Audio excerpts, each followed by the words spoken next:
Hello there, thanks for joining us on the Joy News channel. It's another day of leaked tape probe, and today Superintendent George Asari was before the committee admitting recommending COP Alex Mensah and 3 others to Bugrin Abu for appointment as Inspector General of Police in what he describes as a confidential meeting.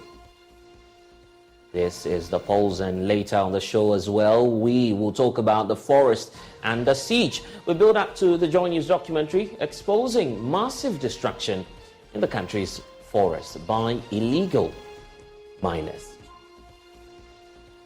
We'll get to the very latest on that for you as we look forward to the premiering on the Joy News channel. Plus, we have an update on the minorities' push for the Bank of Ghana Governor Ernest Alderson to resign. We have an update challenging the decision of the police to block tomorrow's protest. Dealing with our supporters and those who have prepared themselves for this match to remain prepared, because this match will happen. It will happen on the same route. It is only the date that will change after the court has given a ruling. We have these and more coming away here on The Pulse. I am blessed, and it's a pleasure to be with you once more on this program. The Pulse, as always, is brought to you by Global Communities Dignilu, affordable, safe sanitation for all. Don't forget to follow us on Facebook, YouTube, and myjoyonline.com for these stories. We're starting off with our concerns from Parliament and the probe into the alleged leaked audio. We'll get that for you shortly.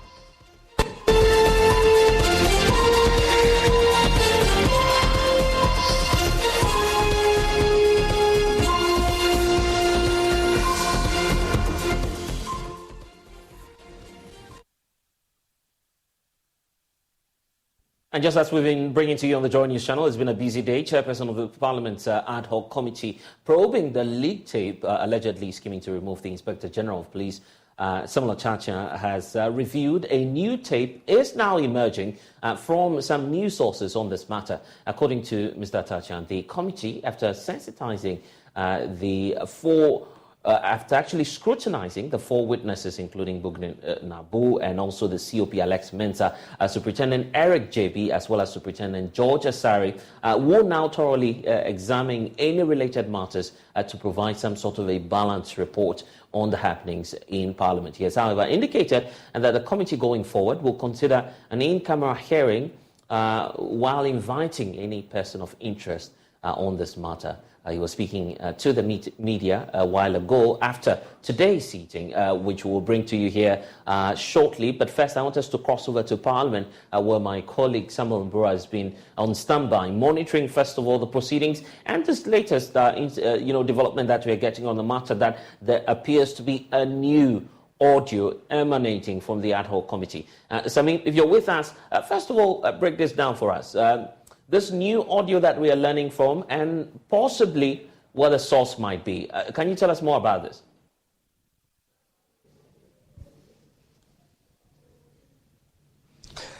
Blessed, well, the committee wouldn't reveal where this new source is coming from, but it was after the sitting today that we're told that there's a new tape that has emerged, and the committee will have to consider scrutinizing it. Because we know very well that when Mr. Alex Mensah, COP, came as a star witness for the police side, he said that, yes, there is a resemblance of his voice in the tape, but he feels it is doctored, and he has been strong on that stance.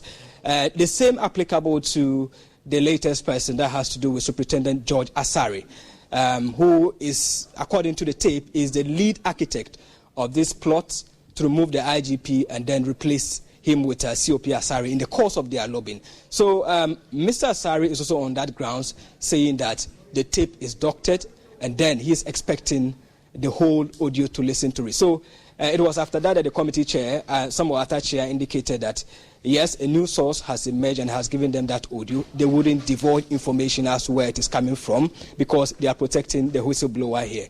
So meaning the committee will have to go and examine, thoroughly scrutinize this new tape, and then compare the notes with what they already have. The old tape, they have a transcript and the audio itself. That's about 45 minutes. So that's a comparison that they are going to do. Then moving forward, they will now go for the in-camera sitting, because some of the witnesses, key amongst them is COP Alex Mensah, who has been insisting that he wants to give or open up to the committee, but on grounds of in-camera sitting, the same as George or Superintendent George Asari, who says that he has more to tell about the IGP's management of the Ghana Police Service, but that will only be done when he's given the opportunity to meet the committee in camera. And Sami, if this is anything to go by, it has far-reaching implications for, first of all, the remit of the committee, because the committee is supposed to hear this alleged leaked audio, the leakage being the source, I mean, from social media and what we've seen on some media platforms across the country. However, if we're to go by this very latest tape that the committee is, taking hold of, it might change, the implication for both the witnesses and the committee itself, because there might be fresh details on this.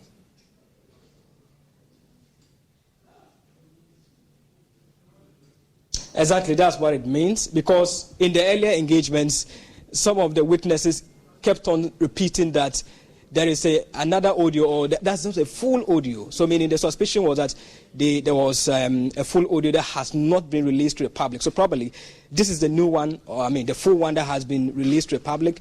Mind you, COP Alex Mensah has met Bugri Nabu not less than 4 times. It is the same with Superintendent George Asari. He said he has met him thrice on different locations, and so they expect that all these conversations will be captured. So we don't have the privilege to listen to the content of this new tape, but the key witnesses have both indicated that yes, their voices, or there is a resemblance of their voices in the tape. However, portions were doctored. When Superintendent George Asari appeared before a committee, he actually identified certain portions that he said he actually said them. However, there were others that he insisted were doctored. So definitely this new tape will bring a new direction or a narration to the entire conversation so far as this probe is concerned. The next step shortly, but even to talk about today and what it does hold for the committee. We know that Superintendent Asari has been before the committee pointing out what his side of the story is. First of all, confirming again that that's the audio. There was indeed a conversation, except to say the context was breached if we're going by the elements on the audio itself. Beyond that, he's been pointing to how it appears to be normal, in his opinion, and he was expressing his personal opinion there, that it is normal for an individual to lobby to become the Inspector General of Police. He pointed out clear to the committee, isn't it?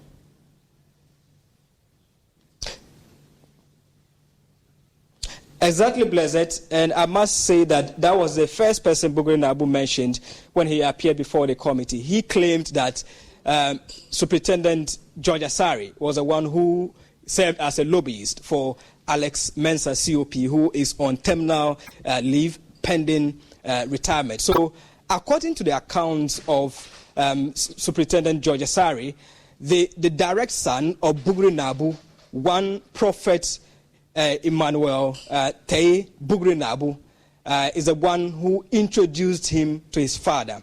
So he claims that the Prophet, the son of Bugri Nabu, is his godfather.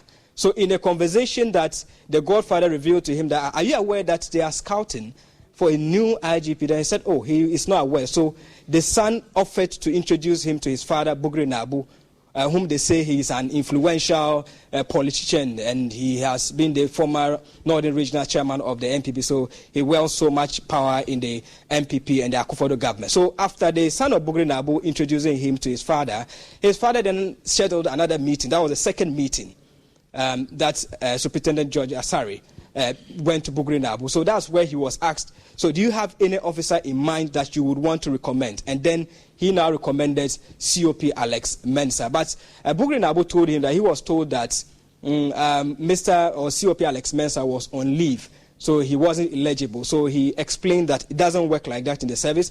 There are officers that went on retirement, yet they came back to serve on contract as IGP. So that is how come he met Bugri Nabu. It wasn't a direct contact that he had with him, but through his son.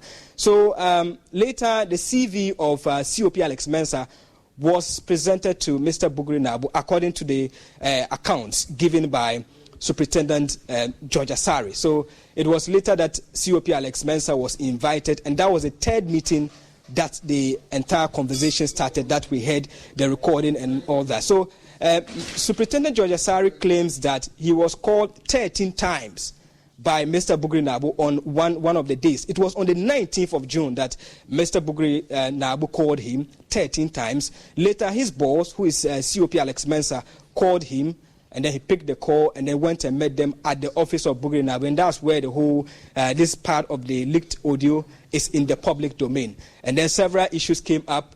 They claimed that some officers were tipped to replace Akufu Dampare. Amongst them were COP Tiwa, Mami Tiwa Dodankwa, whom we know is the current Iyoko boss. A name like COP Eneso Wusu, his name also came during their conversation.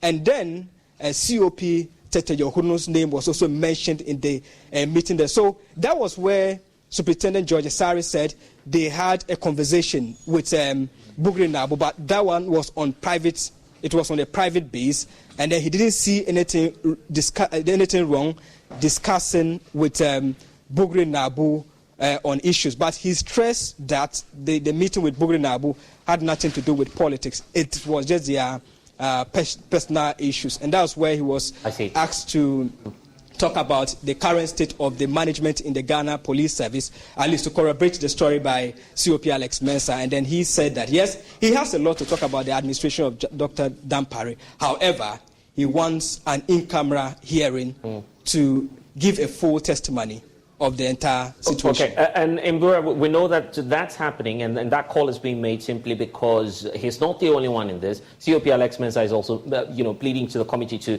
do an in-camera hearing. There's also the appeal now coming through from Superintendent Asari, and they seem to be towing that tangent because of the police service and the fact that some details they have borders on national security. And so what's the next line of action from the perspective of the committee? Are we now moving into the era of, the in-camera hearings, or we may have, some other parties appear before the committee in public?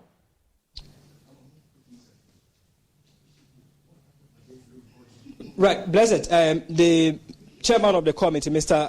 Atachia, indicated that any person of interest that has been mentioned will definitely be invited. We know the IGP's name has featured on several occasions before, the committee, the witnesses that have appeared before them have mentioned his name. So the possibility of the IGP appearing before the committee is high, but that one will be an in-camera hearing. But whilst they were in the committee meeting here, I picked information in which the chairman confirmed that some senior police officers actually petitioned the committee on the happenings, or they had some input that they wanted to add to this entire conversation. So the conversation is not only limited to COP Alex Mensah, it's not limited to Superintendent George Asari and then Mr. Gbi, but it's like most of the police officers are opening up on what is happening so far as the administration of the Ghana Police Service is concerned. Mind you, the task of this committee is to do a fact-finding and later make recommendations. So the committee chairman says that they are going to explore all the available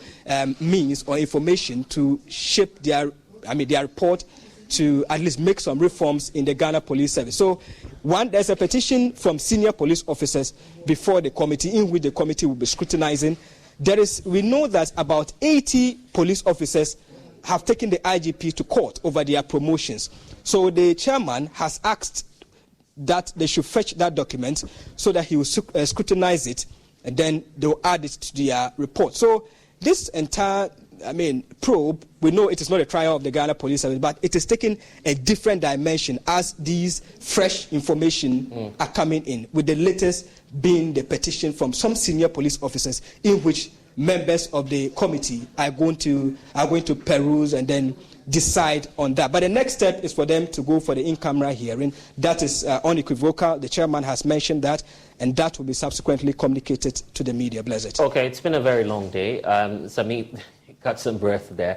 But of course, it's an ever-increasing scope for the committee. Grateful for the updates from Parliament. And we are now certain to see more and more persons appear before the committee. Samuel Mbura, my colleague, joining us from Parliament after monitoring proceedings of the ad hoc committee. But it has implications, definitely, for the administration of a service that is supposed to ensure law and order in this country. What's happening to security in Ghana? Joining us now, Dr. Adam Bona, security analyst. Adib Sani is also joining us. Thank you, gentlemen, for spending some time with us. Doc, the point about the possibility of inviting the IGP himself, looks like he needs to answer some questions, right?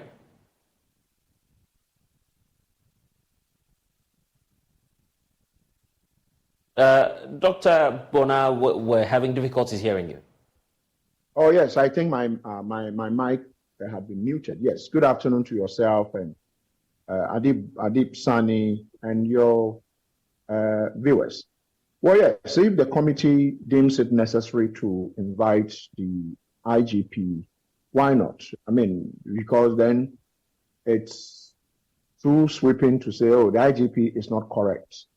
The IGP is mismanaging the police. You know, it is an indictment on the police council, which is chaired by the sitting vice president. And so the moment you indict the IGP, you are indirectly indicting the entire police council. You are indirectly saying that the police council that is chaired by the vice president is not doing its work. And you know, in the tape, they somewhere mentioned and indicted the vice president that the vice president was not even in talking terms with the IGP. I don't know whether that question came up during this period of inquiry. I'm not sure whether they asked them, because then they alleged that the vice president does not talk to the IGP. I am wondering how that is probable, how possible this could be if we all know the vice president is a very calm person, that he will not go that low to say he's going to fight his appointees. So for them to have alleged and also come and sit at the public gallery or call it in parliament and say the IGP is not correct, it's an indictment on the police council. I think there are certain things that should have taken place before today or before this thing started. These two officers should have been interdicted.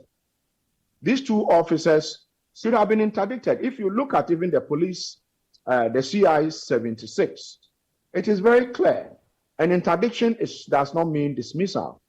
But you saw that today, Superintendent Asari was in his police uniform. Ordinarily, I have not seen this before. I haven't seen this before where such an important investigations, officers, state officials, especially in the security services, or the military is they are going to deal with you, or the police, and you are in your uniform. I mean, it's so disgraceful. I think that really, what's wrong with that? Let's give the police council time. His contract with the Ghana Police Service has not been terminated. This is a superintendent of the Ghana Police Service. He's not on interdiction. No, what I'm saying is that interdiction is not dismissal. Do you know a certain doctor, Agodro? Dr. Agozo, you mean? Yeah, the one who's been indicted for. Dr. Agodro, do you know him? Precisely, but that's a different scenario, isn't it? Knowing that this gentleman has not been. It depends on where you are looking at it. But if you are going to look at it from the same lenses, Dr. Agodro, ACP Agodro, was a serving police officer. A leaked tape, allegedly, they said he is implicated, and he was interdicted. A leaked tape, they said it's alleged, because it's now up to the court to make pronouncement. It was a leaked tape, just like this, that implicated him. We have a leaked tape that says that make me IGP. And once you make me the IGP, there will be mafia, there will be this, there will be that. I'm an MPP member, I'm a sympathizer, I am a this, I am a that, I am a that. And you have the Right Honorable Speaker sets up a committee to investigate them. My expectation was that the first thing the council should have done was to quickly summon the council members. In any case, they've indicted them. So summon them. Interdiction is not dismissal. It means that for now, until all these investigations are conducted thoroughly, where they are cleared, you cannot call yourself a police officer. If you are not cleared and there are sanctions, the sanctions apply. If you have to remain in the service, whatever sanctions, it is given to you. I'm not attempting to prejudice anything. What I'm saying is that I haven't seen this before. I haven't seen this before does not mean that I stand to be corrected, that it has never happened. This is, it's a national assignment given to the committee. Parliament is different from the executive. And so my expectation would have been Parliament cannot force it on the police council to interdict them. I am believing that the police council would have to, maybe in the shortest possible time, meet and take decisions because the investigations are continuing. That's why I see all of the problems starting from. That's why I see all of the problems starting from. The fact that even Parliament itself appears not to have approached this matter properly. You disagree with me or not? The point about bringing together feuding factions, people who have concerns about the style of leadership of the IGP, and they are making a public show of it. Why not invite these individuals, talk to them behind bars, behind doors, and of course let's get to know what's happening and resolve this matter, because there's implication for our national security as well. Just look at the details coming up. Well, I will leave that to the chairman and his committee. But I would want to concentrate on the terms of reference given them by the Right Honourable Speaker of Parliament. No, but I'm asking the question because you are the conflict expert here. You know the rules of engagement and how to de-escalate. You don't want to have tension escalating within a police force or a service. That's too dangerous for our country. No, I'm not saying they shouldn't do it. What I'm saying is that I think what's the name? Honorable Atachian has said they are going to go in caucus and have some conversations. But what I am attempting to say, or what I am saying, is that let's concentrate on the substance. The substance, what we know. But if others have concerns, because at the moment, all that we are hearing is, I haven't seen one petition in the atmosphere. All that we are hearing is people have concerns. And what do you call it? Those concerns, we are told they've shared some with the committee. I am not privy to it. Okay. So it will even be difficult for me to speak directly to anyone who has to speak to, let's say, a document that has been authored by somebody, a police officer or somebody, to the committee. As far as I am concerned, well, let's delve into the TOR, what the terms of reference given them. If they want to, then maybe vary the terms of reference and say, we are going to invite this, we are going to invite that, we are going to invite that, bordering on this take. If not, we are going to miss the opportunity to interrogate the substance. Once we miss the opportunity, we begin to mix them up. We miss the opportunity to interrogate why we are here. Let's concentrate on why we are here. If there is a need to look at other grievances, other people who have issues, one or two, we look at them too. But the moment we begin to say, all right, let's bring everybody on board, the truth is that the officers have admitted it is their voice. They have also admitted they met Bugrinabu.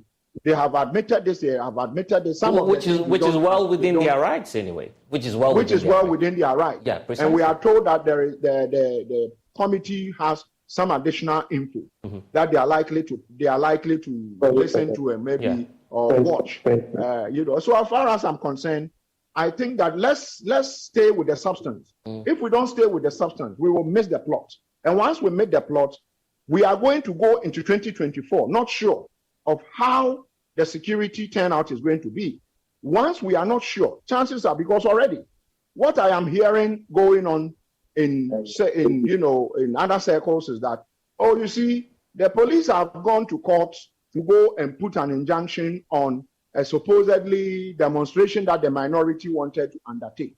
And therefore, already, the police is beginning to favor the sitting government.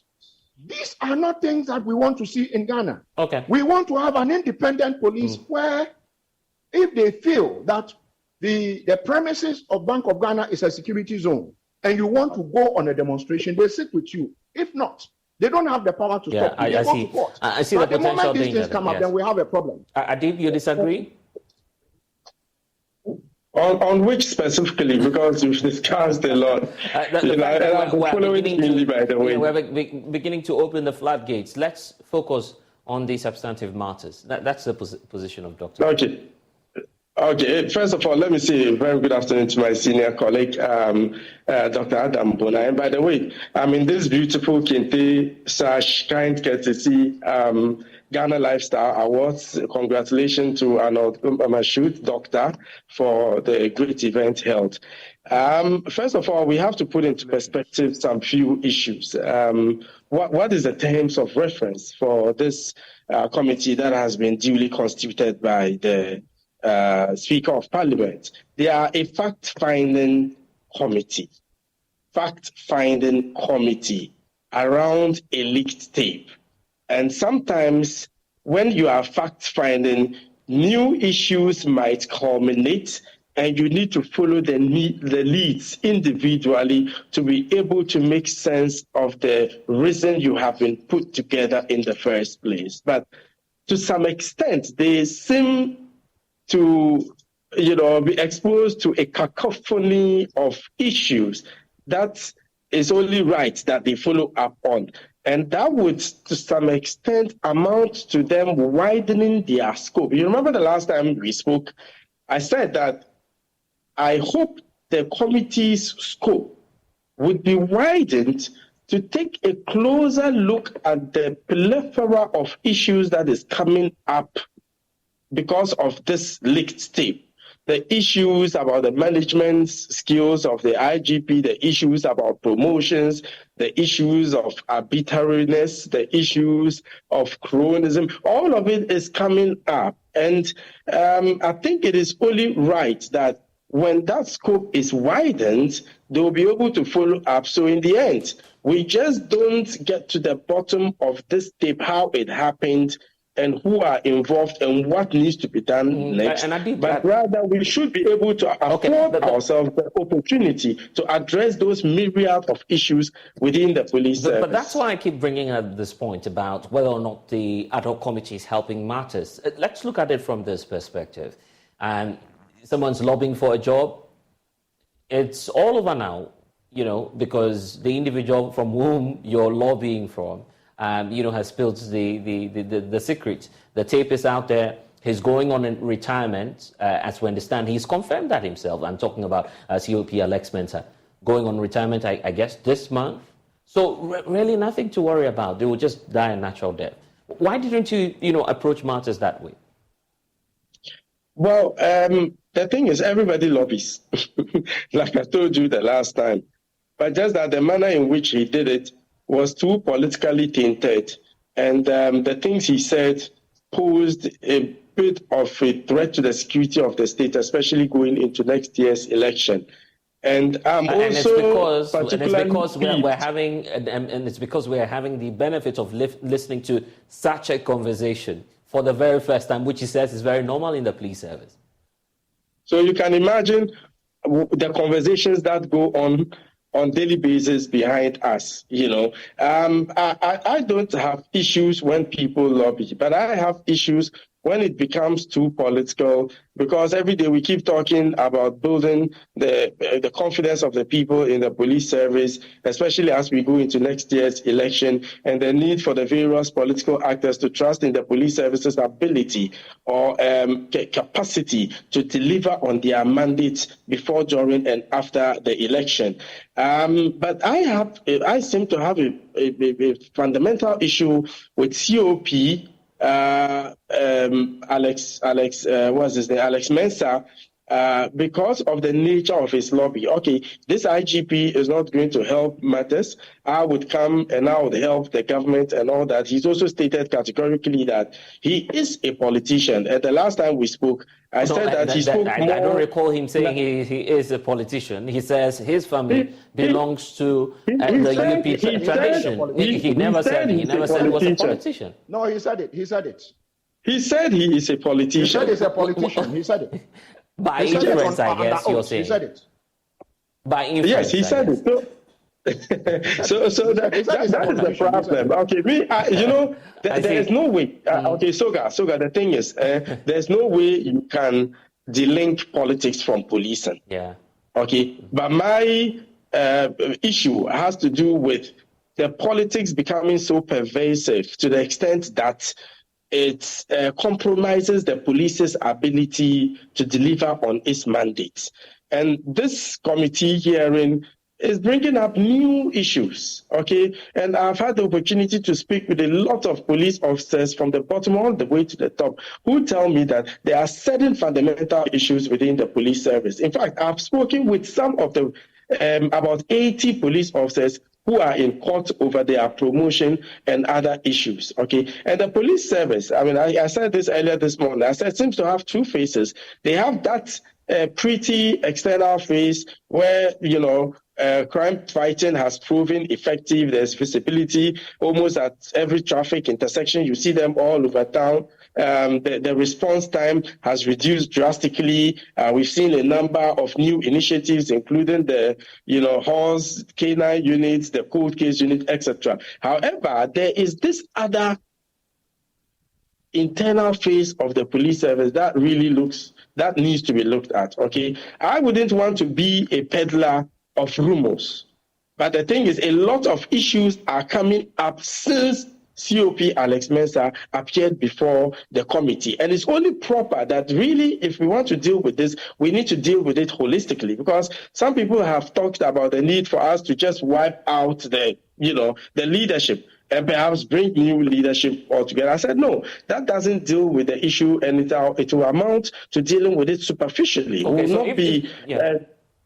so if that's not the so solution... we'll not be dealing with it with the fundamental issues. We need to deal with the fundamental issues. If not, we can bring in new people and the same issue would still persist. Okay, but how then do we solve the problem then if that's not the solution?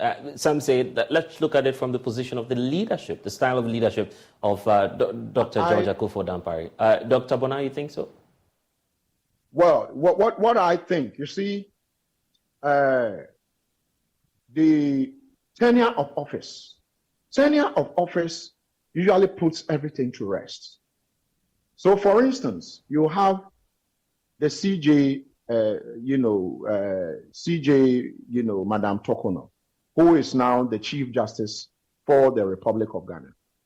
You know that until she goes on retirement, or some adverse findings against her, or something else, or she decides to resign, or touch wood, she passes on something, then she leaves. You cannot the president will not get up by, weeks of his pen, he signs a termination and tells the IG, you are removed. But, even with the current IGP, it is a bit dicey because he's not up to 60 yet. If you take the ruling from, what is his name, the former Attorney General, versus the Republic. Even though he had left when he was removed, the Supreme Court ruled that they could not have removed him.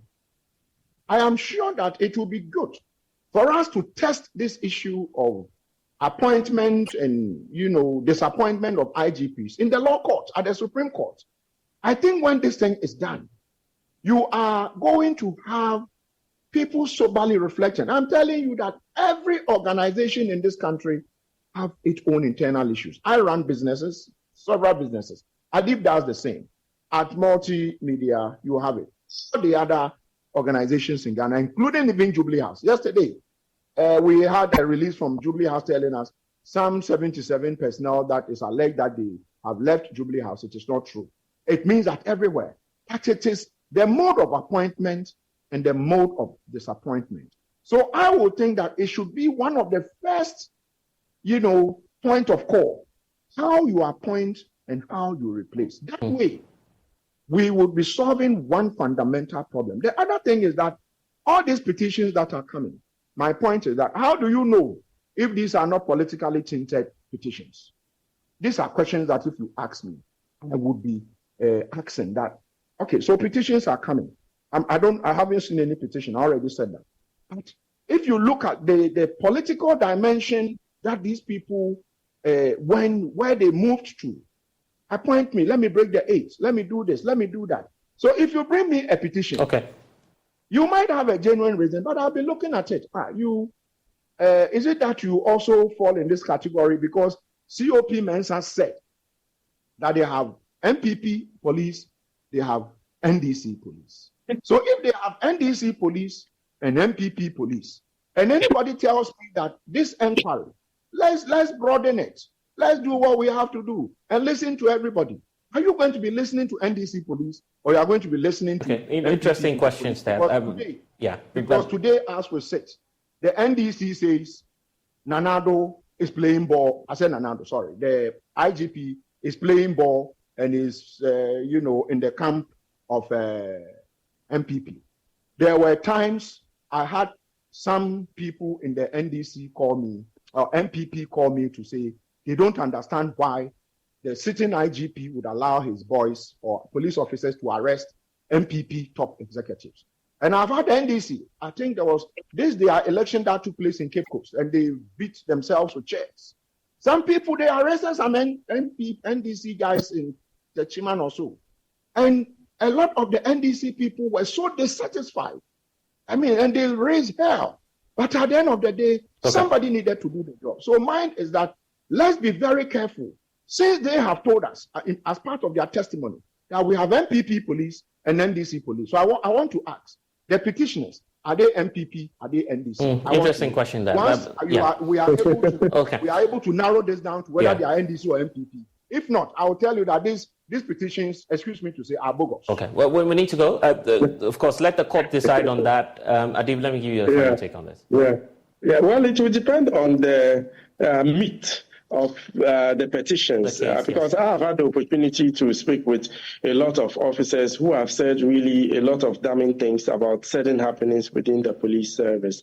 And it's only proper that we give them a fair hearing and get to understand what the crux of the matter is and how we can collectively deal with it. Because if we have a broken police service that is disunited and fractured, then you can imagine what happens to the security of the state. So it's in our interest to ensure that we have a united police service that committed to working to improve the security of the state going forward. So I would wish to, differ a bit from my senior colleague about the bogus nature of the petitions until we get to know what really is contained in this petition. So we wait for what the court to say about this. Adib Sani, Dr. Adam Vona, thank you for spending some time with us here on The Pulse.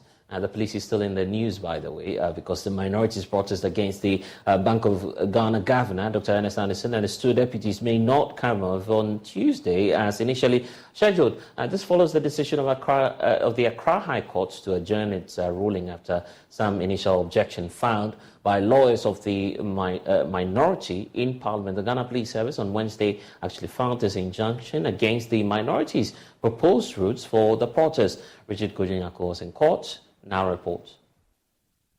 Two preliminary objections were raised by lawyers for the minority and the civil society group.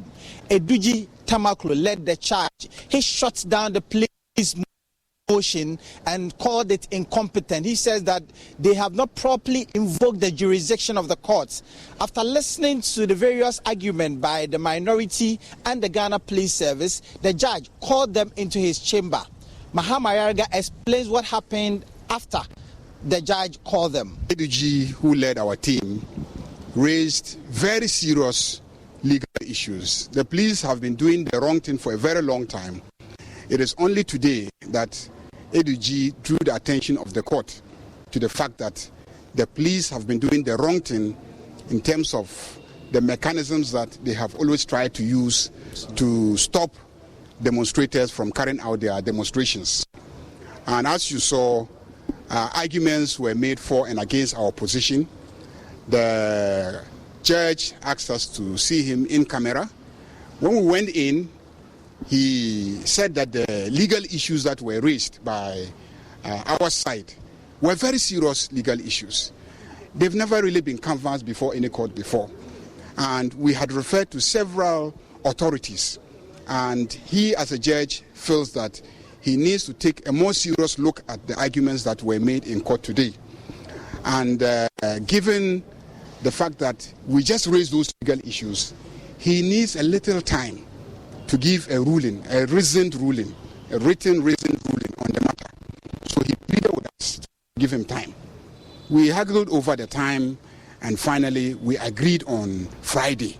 So he says that we should hold on so that on Friday he will give a ruling on the legal issues that we ourselves have raised in court regarding the competence of the police to come via the mechanisms and the route that they have come to court.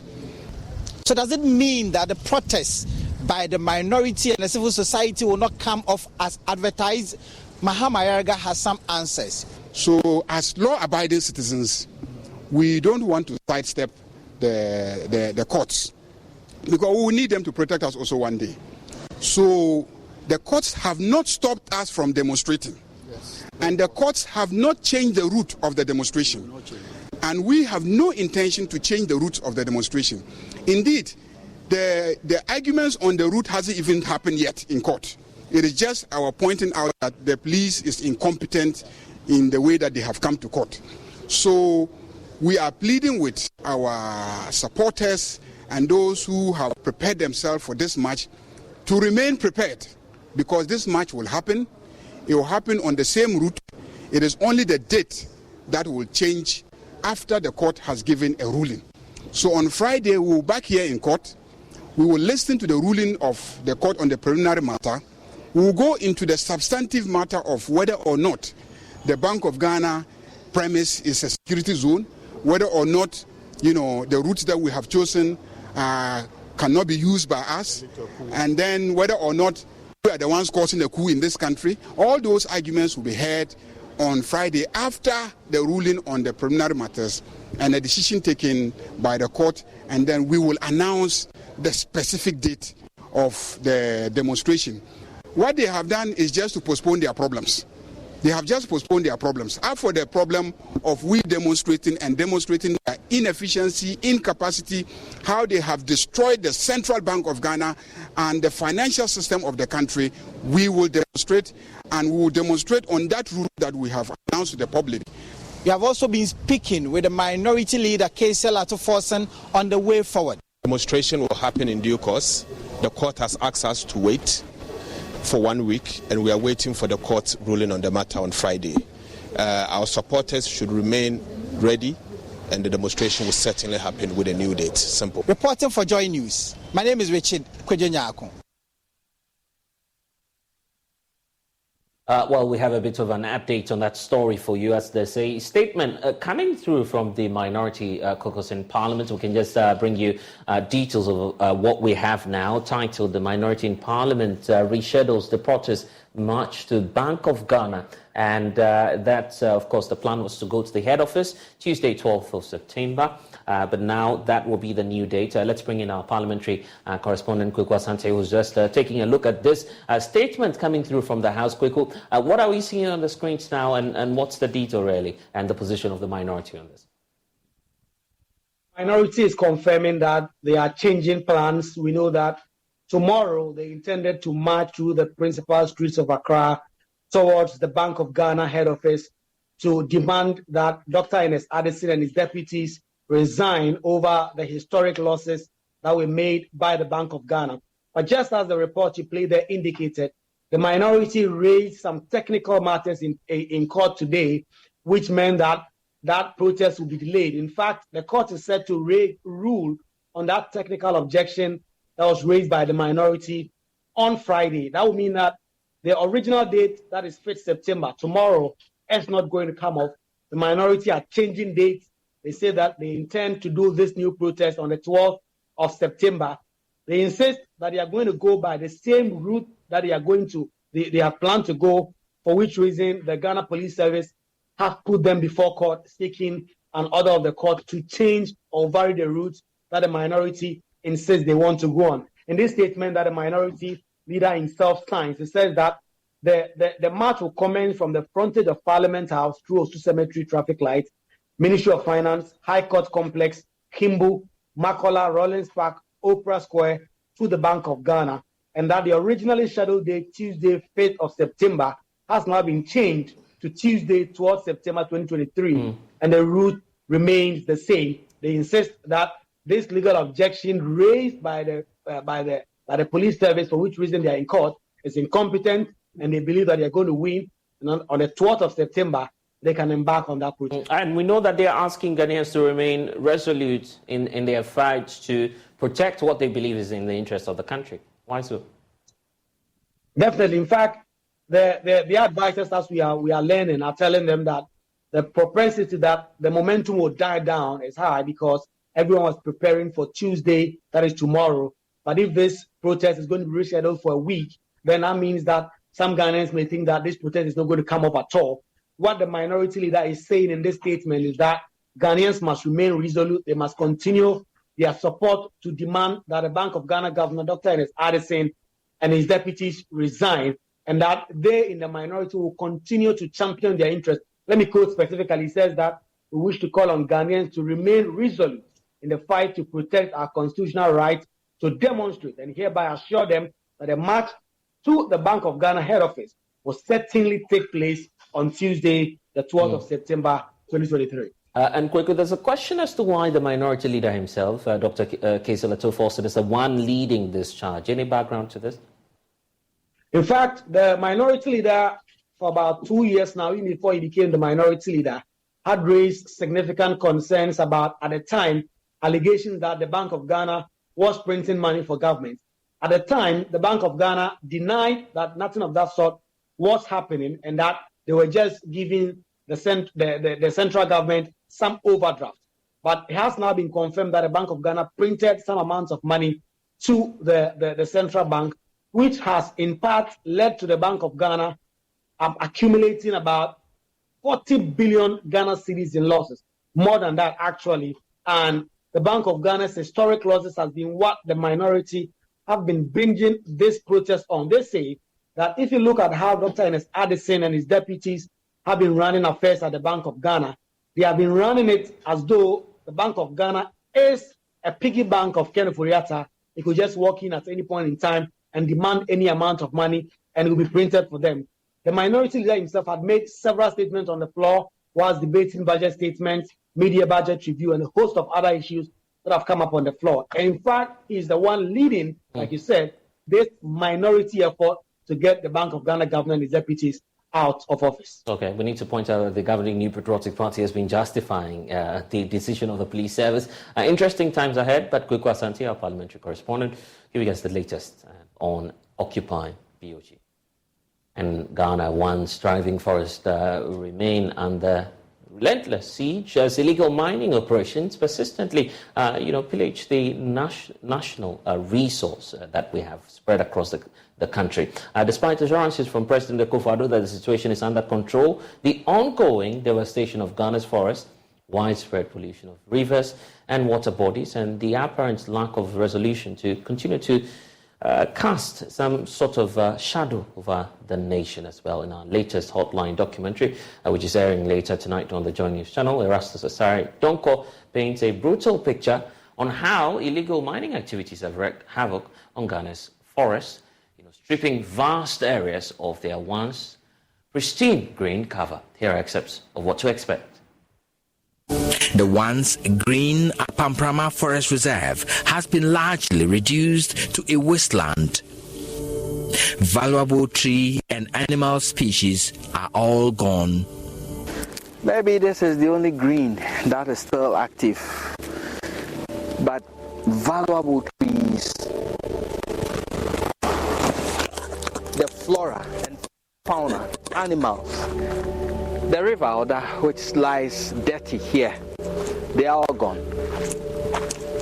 The Ministry of Lands and Natural Resources has, through the agency of the Forestry Commission, with the assistance of the military, made the effort to cordon off all 294 sites of forest reserves in the country and rid them of illegal mining. So while the president was giving this assurance, illegal miners were pillaging the Apamprama Forest Reserve.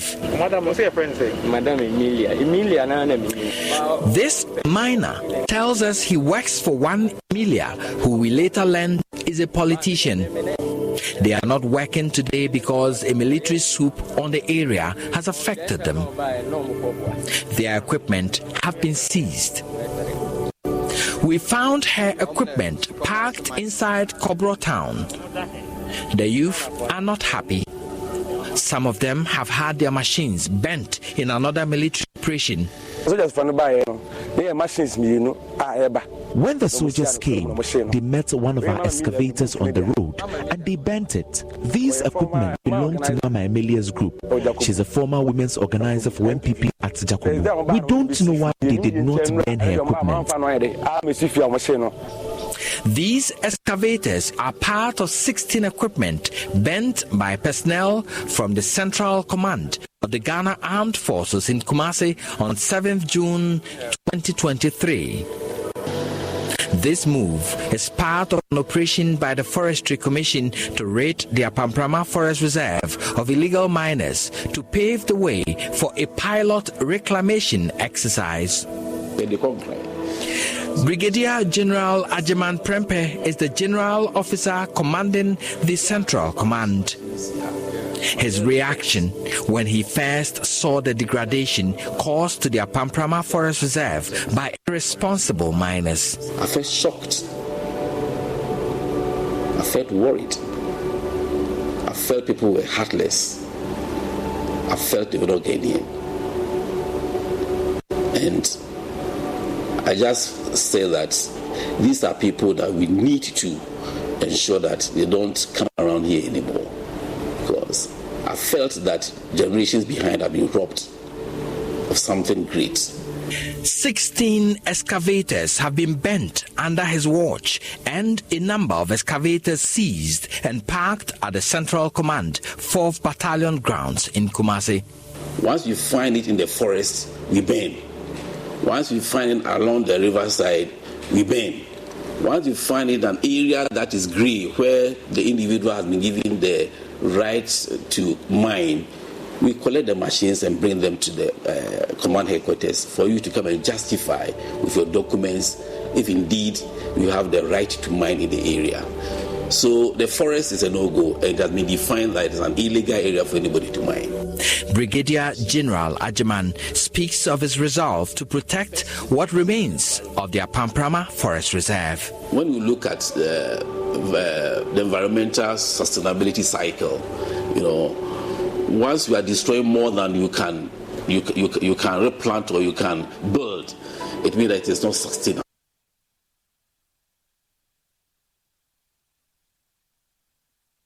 Okay, you need to stay on the Join News channel. 8:30 p.m. We'll bring you the full version of our hotline documentary, Forest Under Siege. But it's evident that we're increasingly losing the fight against illegal mining. Some say it's even lost, by the way. Let me bring in two individuals who are passionate about what's happening to our environment. Joining us now from the United States of America, Dr. Solomon Owusu is a mining expert, joining us via Zoom. Also with us is Awulasawa, who's the National Coordinator for the Eco-Conscious Citizens. I would like a lot more to explore with you later on the show about the demand you're making for justice after some illegal miners, foreigners we understand allegedly, shot and killed some Ghanaians as well. We'll talk about that shortly. But Dr. Solomon, also, it's clear now, even before we see the full thing, that yes, we're coming to terms with the fact that we have lost, or we are either losing the fight against illegal mining. I'm just wondering where you stand on this. Yeah, thank you very much, my brother.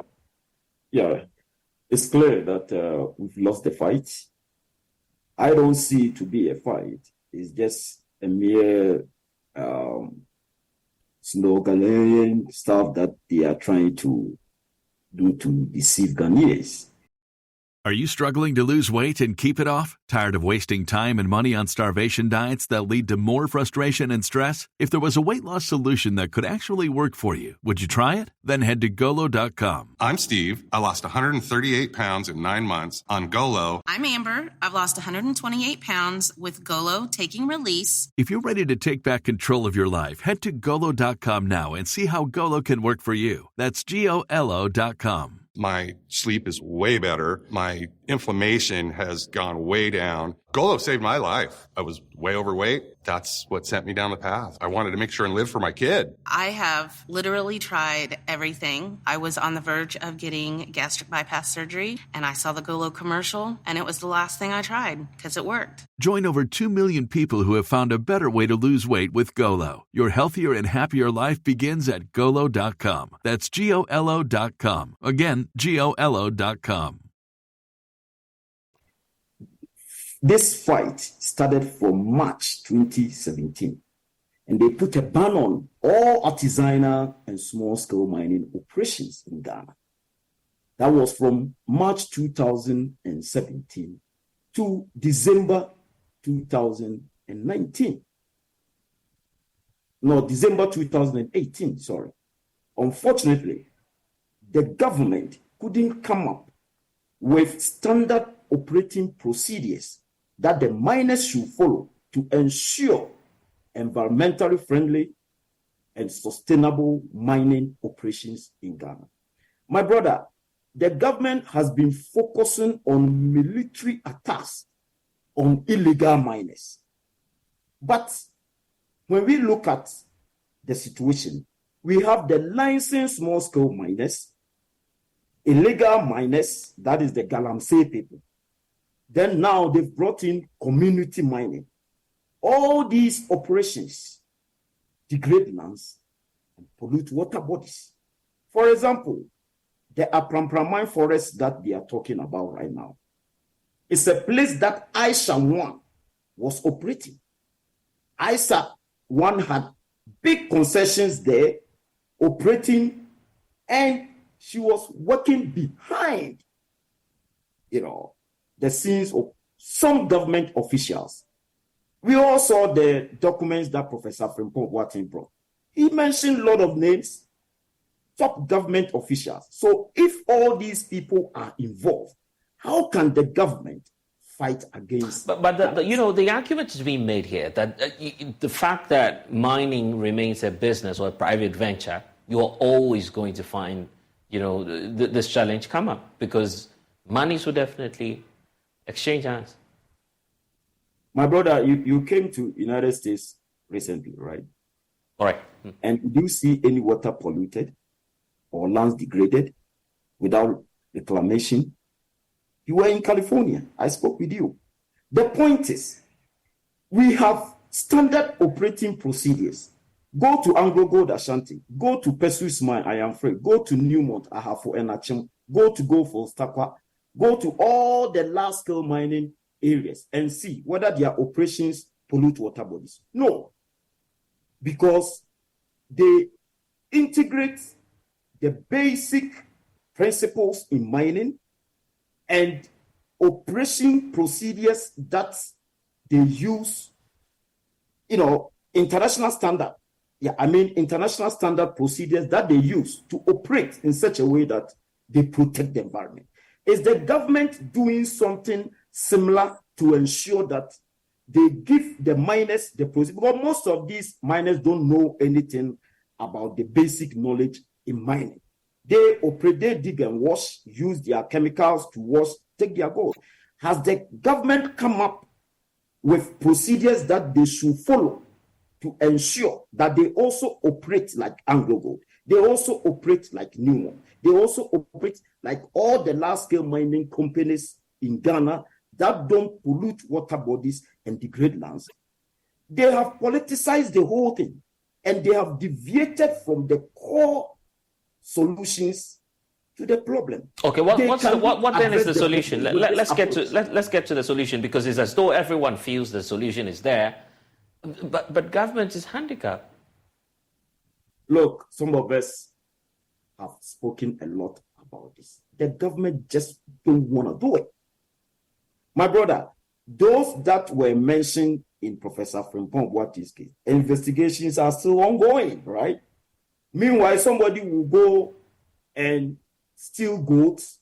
His investigations will be within a week.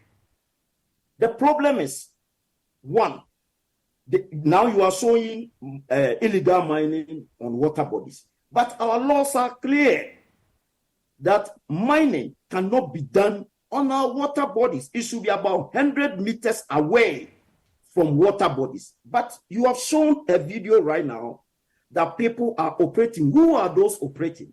All these guys, they are just employees. The real owners are government appointees and top business owners in Ghana. And those people are untouched. That is why the problem is still persistent. That is number one.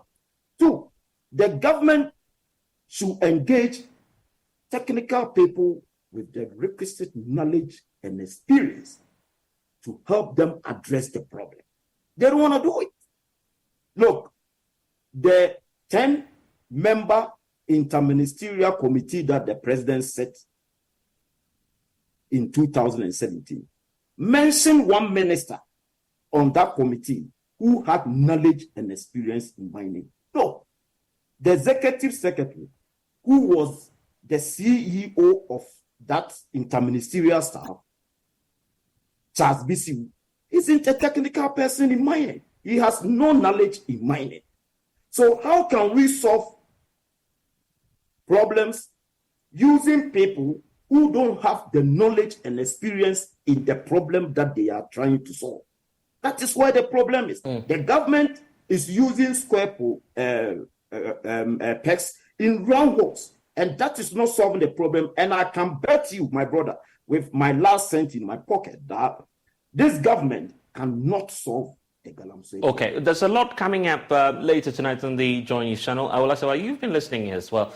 Is this just an Akufo-Addo problem? Because the problems predate his administration too.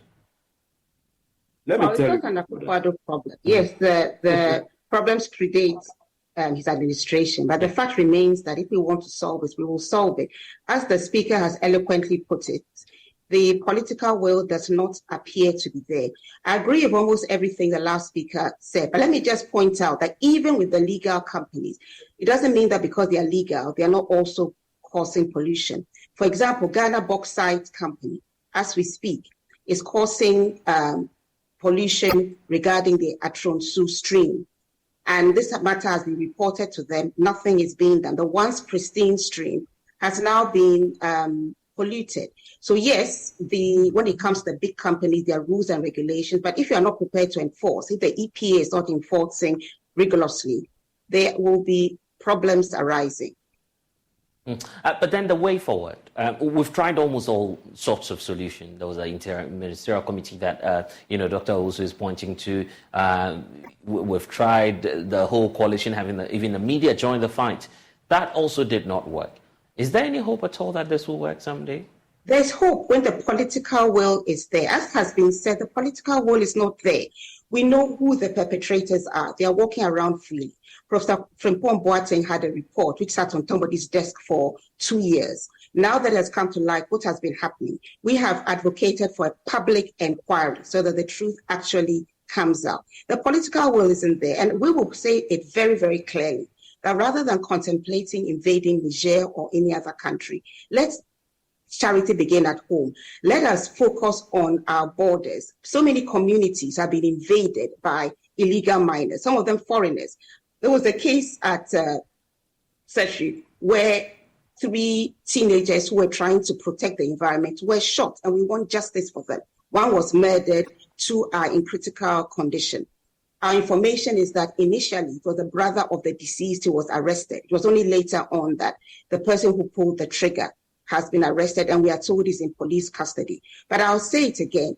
Once the political will is absent, and let me be absolutely clear, the government has passed LI 2462, which allows mining in forest reserves. So what kind of seriousness is there regarding stopping the illegal mining? There's actually no seriousness going on. There's been a lot of sound bites and so on and so forth, but we don't believe that we are actually seriously trying to tackle the problem. That's where we are coming from. I want us to look at this policy of maintaining, boots on the grounds, the military approach. Let me start off with you, Dr. Owusu. Is it time that we revised the policy of maintaining the boots on the grounds, keeping soldiers there? We're paying them. Some say we're not getting the desired results. Do we still maintain that? Yes, thank you so much. The military should be there, but I think they should be used for special purposes. Now, we've used the military since 2017, and it has not yielded any results. Should we continue to use them the way we are using them? No. Now, what we need to do is to come up with standard operating procedures that we will tell the miners, do this, do this, do this, so that we can protect the environment and also protect the lands. If we are unable to come up with such procedures, if we use the military, it will not work, because the military will only attack the illegal miners. They can't confiscate the equipment of the licensed small-scale miners and the community miners who are equally polluting water bodies and degrading lands. So after we are able to come up with such procedures, and then the illegal miners will decentralize the registration process to ensure that they can go to their local district assembly and register for their companies. But if you're bringing that up, that will be a bit problematic. We've heard from the Minerals Commission, for instance, raised concerns, same issues with Professor Frimpong Boateng and how his interministerial committee handled that. The claim is that they were usurping their powers. They have the expertise to issue or to, see whether or not it's okay for you to have a license. Minerals Commission, yes, per our regulations, they are the regulators of all mining activities in Ghana. That is right. But the point is, as my sister Sewa said, it predates that interministerial committee. So what were they doing at the Minerals Commission that they couldn't solve the problem such that the president could initiate that interministerial committee process to address the problem? As at now, the interministerial committee is no more, right? The president dissolved it in 2020 or 2021 or so. Between 2021 and 2023, 2 years, what has the Mineral Commission done to address the problem? So like I said, we need to decentralize the registration. We have minerals commissions in different districts. I don't know if you're aware of that. But that would mean that chiefs will now involve. I will now be involved. I believe you will be part of your recommendation. And people seem to have challenges there. We, in fact, see some chiefs themselves getting involved in this activity of illegal mining. So decentralizing it could bring some challenges to us. The decentralization that I was talking about is about the hassle or the frustrations that some of the illegal miners go through when they, try to register their company. They go through frustrations, they forget about it, and they go on their own way to do them because they have to eat, right? So if we decentralize and we get them registered and we show them the procedures, how they should mine to ensure environmentally friendly and sustainable operations, that will solve about 80% of the problem. But if we go by this, some of the chiefs, they can be part of the process, but they will not take the decision. They will be part of giving the lands to the people because now they give the lands. That's why they are involved, right? So if they are part of it, fine. But the technical aspect should be championed by the Minerals Commission. And the Minerals Commission should engage other technical people with fresh ideas to help them address the problem. Because it is clear that we've given them the opportunity to solve the problem, and they have failed. The Interministerial Committee has failed. This government has failed. And we are looking forward for a change in the direction that they are bearing towards. So the point about decentralizing and also maintaining boots on the ground. You see, let me be very clear. We have to, first of all, look at the real problem. You have a forestry commission where the head says he has no objections to mining in forest reserves. We have to be clear about what we actually want. We need to have forest reserves being no-go areas. Why do you have a forest reserve if people can go and mine there willy-nilly? So there should be no-go areas. And in terms of protecting our forest reserves, we have drones. We can use tech to make sure that if there are unlawful entries, we find out about it. When communities report, something should be done about it immediately, promptly, and the perpetrators dealt with. But I want to say that if we really want to move forward, we need to pause community mining. We are hardly able to even regulate the registered mining companies we have. Some of them get away. I've talked about Ghana bauxite mining, which has succeeded in polluting parts of their Atronsu stream.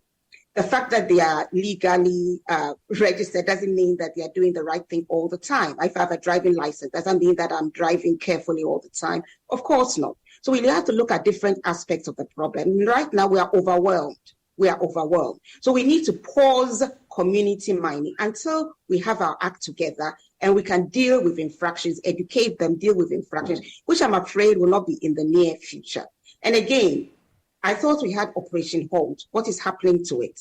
So I would say pause community mining and then decide whether or not you want people to mine in your forest reserves. We say no mining in forest reserves. And we need to revoke LI 2462. The LI not only permits mining in forest reserves, and it was passed in November 2022, it even allows mining in globally significant biodiversity area. That is why I say we're not serious about mining, preventing the destruction being done by mining. We're not at all serious. I don't think we even appreciate the destruction that is being caused. Otherwise, we would not have passed LI 2462 or declassified parts of Achimota Forest. And we would not be thinking of mining bauxite in the Atiwa Forest Reserve when we know that it's the source of 3 rivers and it will pollute the source of water to over 5 million people. Okay, and now you are calling for justice for some Ghanaians, we understand, were shot allegedly by foreigners. What's the story? What's your account as an eco-conscious group? What's your demand from government? Well, our demand is justice for them. I mean, justice for everybody who was shot. And we are told that we all know it's an ongoing thing. Illegal miners, Ghanaians, foreigners, whatever, have invaded parts of our communities and are just allowed to continue doing what they are doing. Now, these 3 teenagers took what the president said seriously about being active citizens and not spectators. Therefore, they saw illegal mining, that's our information, and decided to do what they could. The security of the Chinese illegal miners actually shot. 1 was killed, 2 were injured. Our information is that when the police came on the scene, what they did was to arrest the brother of the accused person. And thanks to the intervention of the assemblyman, he was released. He was put in cells, we are told. But thanks to the intervention of the assemblyman, he was released. It was only later on, our information goes, that the person who actually shot the teenagers was arrested. And I have been informed that he's in police custody as we speak. So we want justice for those who were shot, and we want the police who are mandated to protect communities from illegal miners. We also had a case in Asemprom where the community was trying to stop illegal miners, some of them Chinese, and 10 of them rather ended up being arrested, and the case against them is still going on. So it is a very difficult thing for communities, but they are doing what they can to protect their communities. And we want to see political will from the government, because sadly, we are not seeing much political will. We are seeing a lot of rhetoric, we are seeing pronouncements, but the government itself is clandestinely passing laws like LI 2462, to be clear, was passed by Parliament, not by the government. But it still shows that we are not serious about the fight against mining. And Dr. Also, this is bringing back the point about foreigners being involved in our small scale mining sector. At first, it was the Chinese. I don't know if we're completely done with that story. Yeah, it's true. And if you look at the document that Professor Frimpong Boateng brought, he mentioned that lots of these Chinese operations are owned by Ghanaians and the Chinese guys. So they have partnered with top government officials in destroying our environment. So it is difficult to address this problem if the government, like my sister Sewa said, is not showing any political will to address the problem. Now, if you go to my hometown, Obuasi, and then the communities around, Akokere, Dumpasi, Akofum, and all those places, there are Chinese all over. And let's ask ourselves, who brought those Chinese to, the country? The same top government officials, the same top businessmen brought them to Ghana to operate these galamsey activities. It is very sad. How come Erasmus Asaridonko went to Aprampraman, also one of the forests, arrested Chinese guys, and then the military and macho men from nowhere came in to brutalize Erasmus Asaridonko, and then the Operation Vanguard guys. We all saw military uniforms with tags, names, printed, black. You could see, I could see. Who are those people? Have you heard anything about that?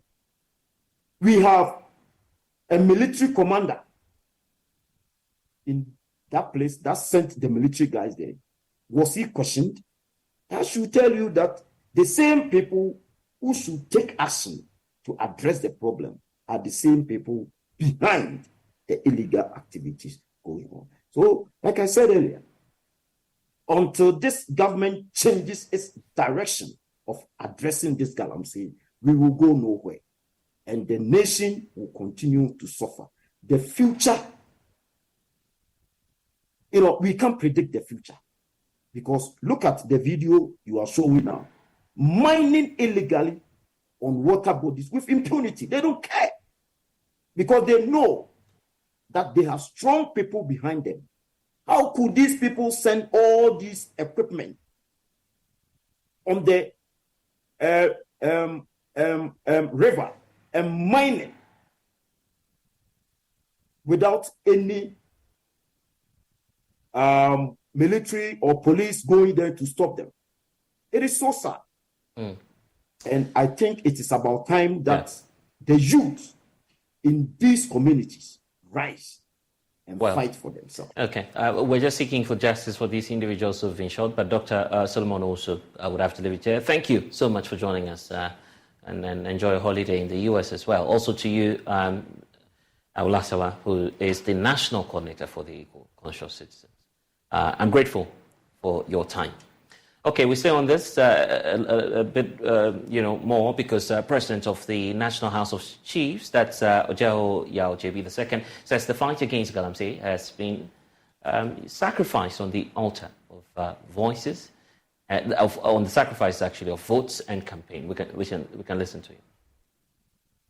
It used to be good. It used to be good, especially when AGBL was there.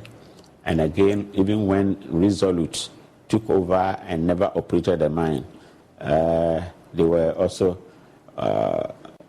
keeping maintenance here and there, helping the community, the municipal assembly, giving scholarships here and there, helping us to build up schools. But unfortunately, the new company now, which is called the Asante Group,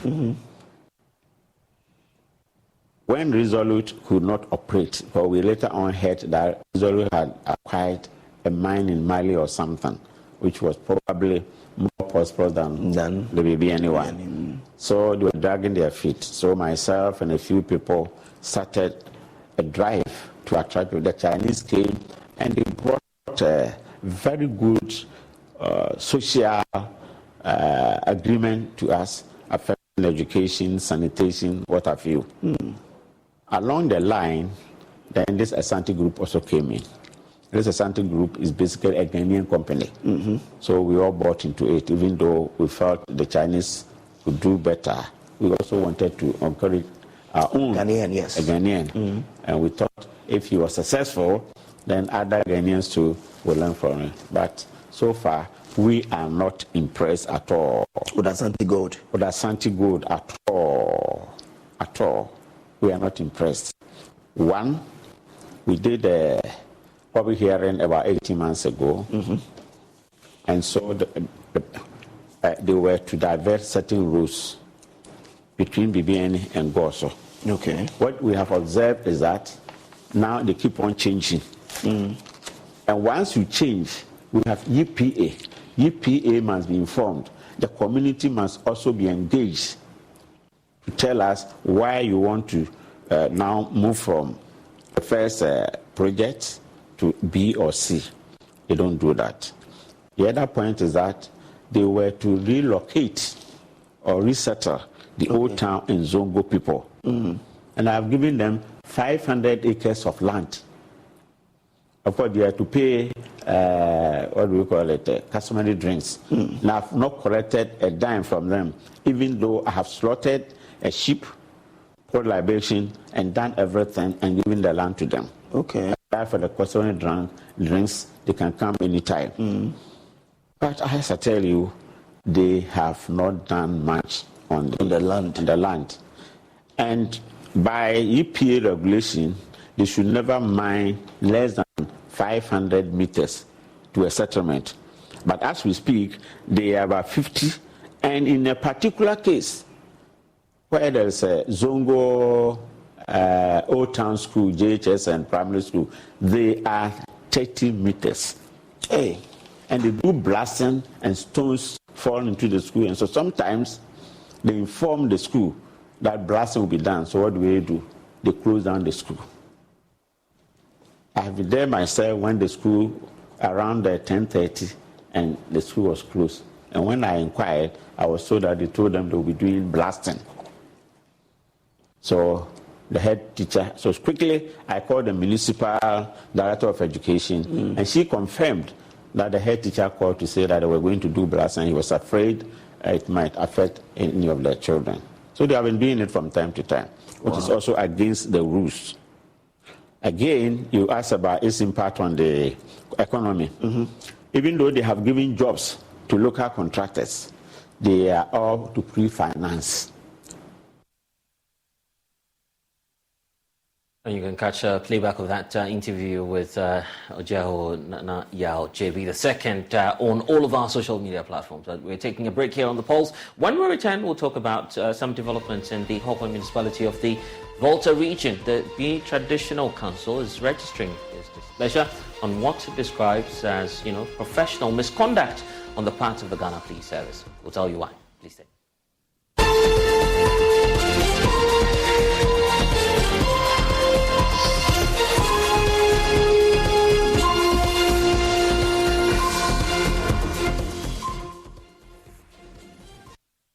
Hello, my name is Abeku Agri Santana. If there's anything that makes my life so easy, it is my bank. I love hanging out with my boys at our usual fufu joint. But even without cash, we still dey chop better with EcoBank Mobile.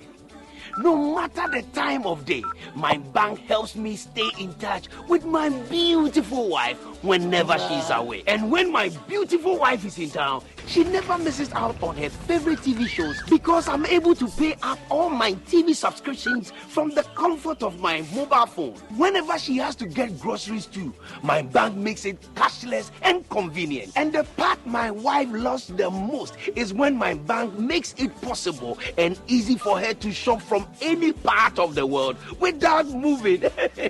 Welcome to the smart world of EcoBank. Download EcoBank Mobile from Google Play Store or the App Store and discover the smart way to bank.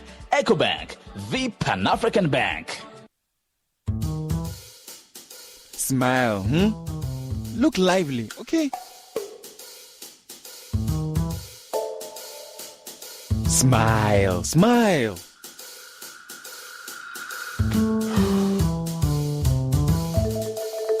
Is the money too small?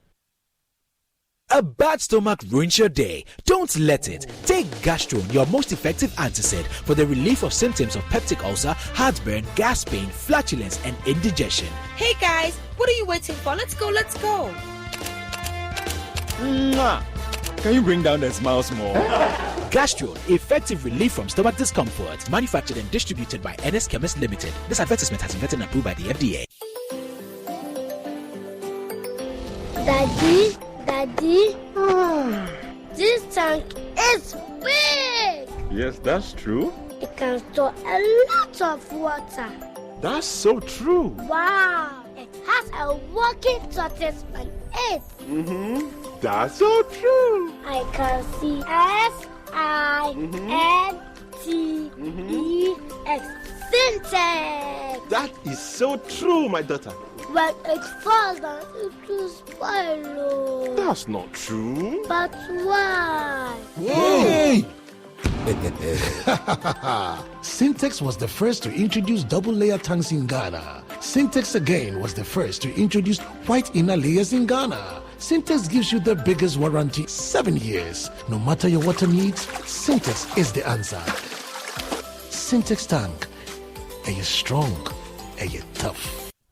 In partnership with National Theatre and Joy FM, Roverman Productions present Naked in Bed, an original Able White play. Your mother said you are calling off the wedding. Where? My dress is ready and I must wear it. Drinks have been bought and I must drink it. Big men are coming and I must grab one. Where? I caught him in bed with my friend Mercedes. Jesus! No! She said Mercedes, not Jesus. Venue, National Theatre. Date, September 1st, 2nd, 3rd, 8th, 9th, and 10th. Time, 1 show on Fridays at 7 p.m.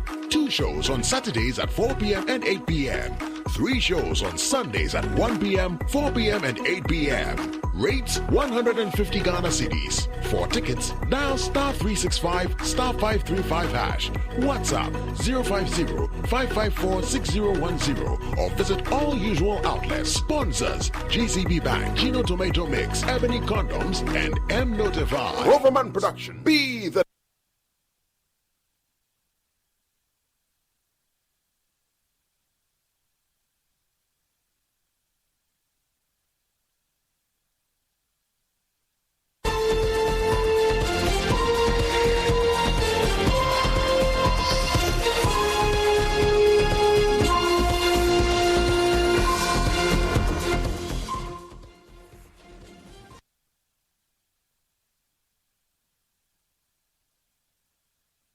And you're welcome back. The Gbi Traditional Council has registered its displeasure on what it describes as the professional misconduct of police personnel stationed within the Hohoe municipal area of the Volta region. The council recounted that 3 natives were killed between December 2022 and September 2023 due to what they describe as unguarded operations of the police in the area. Addressing a press conference within the municipality, the divisional chief of the area recounted how the police killed 2 innocent souls, vandalized property, and lifted shops on Wednesday. 6 days ago, that is on Wednesday, 30th August 2023, at Big there was another unwarranted police brutality, which again resulted in the death of Mr. David Agbemia and Mr. Afeti Agbeku.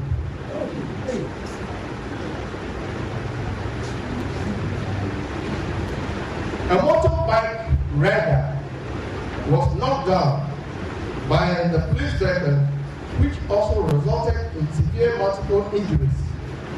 And the victim is currently receiving treatment at World Teaching Hospital, Trafalgar.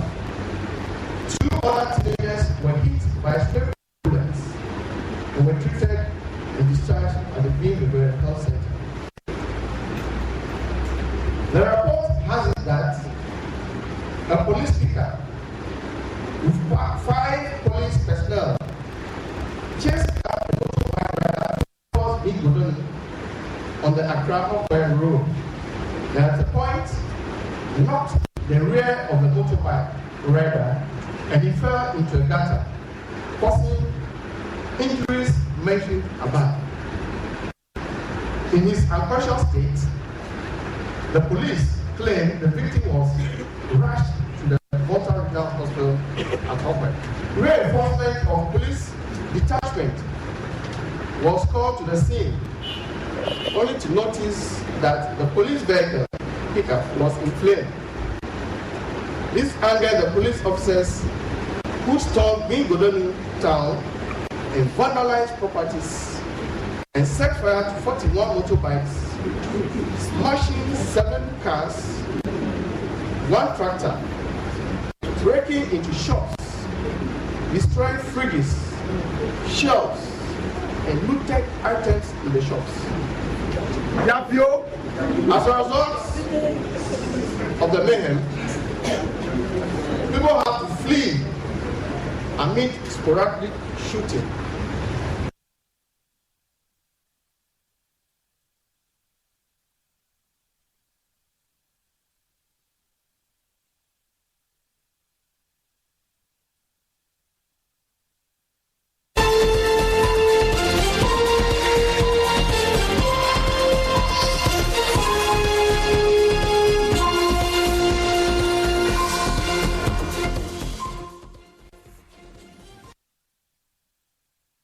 And thanks for staying with us. Over 15,000 pupils in Ghana have benefited from Project Alpha, an initiative of the Professor Elsie Kaufman Foundation in partnership with the Dexter Technology Limited. The project aims at making the study of science practical and also fun for pupils and their teachers. My colleague Emmanuel Jivenu was at the first year anniversary of the Project Alpha in Accra and filed this report.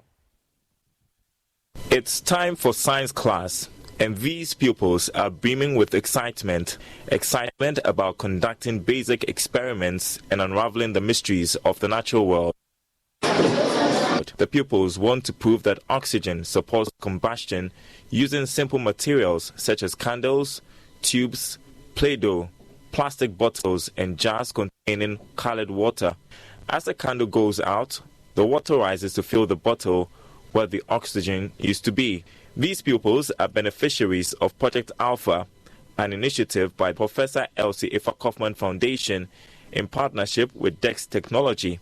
The project aims to make science practical and enjoyable for both teachers and pupils. It's been a year already, and there's a lot of excitement. First of all, just even getting the set and opening up the set, you should see the faces of these young people, and when they are able to successfully do an experiment, oh my goodness, the joy around all of this. This is what makes it worth doing for me, to see those young people so excited to be participating in science. Over 15,000 pupils from 176 schools have benefited from the program, resulting in improved learning outcomes. When the learners get the sets and they are doing their activities at home, some parents are participating. So they may not be a direct target, but they are also benefiting.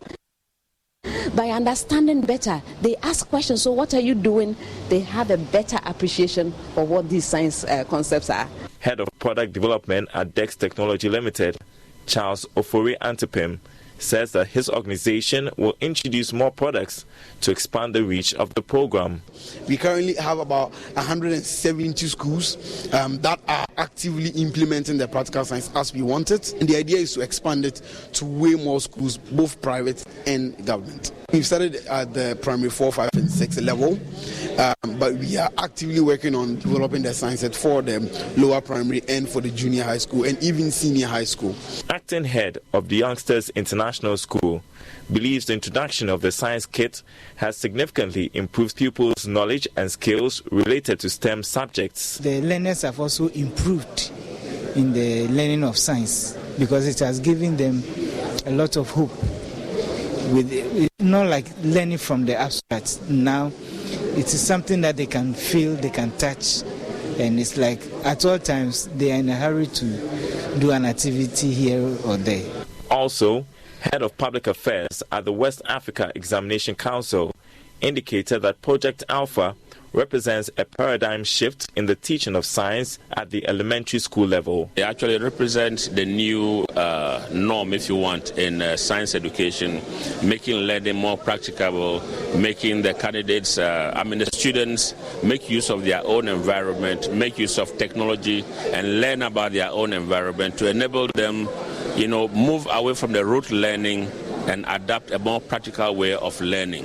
And that enables them to appreciate more what they are learning, and that also enhances their ability to recall and be able to use that in their examination. The Professor Elsie Ifa Kaufman Foundation calls for more support to enhance the effectiveness and reach of the initiative. Project Alpha aims to demystify science and make the study of the subject practical and enjoyable. Emmanuel Jivenu for Joy Prime. A senior lecturer at the Department of Computer Science and Robotics at the Ashesi University, Dr. Ayoko Kosa, is advocating for a concerted effort to ensure development of artificial intelligence tools that are friendly to the African ecosystem. According to her, most current AI tools today are designed for different consumers, hence their inability to function effectively in Africa. She was speaking at the opening ceremony of Deep Learning in Daba workshop on the development of AI in Africa at the University of Ghana here in Accra. I'm not a business person, right? So, but the thing is that you need to have with any tool, with any field, right? You need to have experts in that area to help you chart the way, right? And otherwise, what happens is that you're kind of blind, trying to find your way in the darkness, right? And so, again, being an educator, I'll come back to the fact that we need to develop more experts in this area. And this is what we as an academic institution are trying to contribute to industry. We're trying to create those people with the expertise who can then, enter into different industries and help the industries chart the way forward in terms of AI and its application. So for example, our plan to start a master's program in intelligent computing systems, this is an area which we believe will be of great benefit to industry. And as part of our design of the program, we had an industry stakeholders engagement where we talked about what their needs are and what the program can contribute, because you need people who know what they're doing and who know what this is about, right? Otherwise, it's difficult to chart the way forward. Especially when you talk about machine learning, right? Machine learning is developed or trained with data. If your data is not representative, your solutions are not going to be representative. So, for example, there have been, you always hear of controversies of, so there was some face recognition system which couldn't recognize black people, right? Because it was primarily trained on people who were not of African descent, right? It's all about data. So these speech speech-to-text systems, they're primarily trained, the majority of the data is trained with people with accents that are not African accents. So that when it comes to Africans trying to use those dictation systems, the error rate is so high because we pronounce things differently, right? So you just need to make sure that you have representative data and then your solutions will work well, right? And this is an area, one of many areas where we can contribute in making sure that that data is available so that the solutions that have been developed work in our context. Well, still at that event, General Chair Delali Akpenyaga indicated the government must invest in AI and machine learning. This, he believes, will help the country take enough advantage of the opportunities that AI provides. I believe that certain types of jobs will be taken by AI, but AI is also creating a lot of new jobs, right? So certain jobs that are repetitive tasks, you can use AI to automate it, make it more intelligent, right? But certain jobs that are not repetitive, jobs that require thinking, jobs that require, a lot of consulting, talking with people, AI will not, take those jobs. And as AI is growing, people are learning new skills. So I think what people should focus on now should be more like, what skill sets should I acquire so that if AI takes over, I will still be employed? If you are thinking that, AI will take my job and you're angry about it, I think that will not solve the problem. AI will take some jobs, but it will also create some new jobs as well.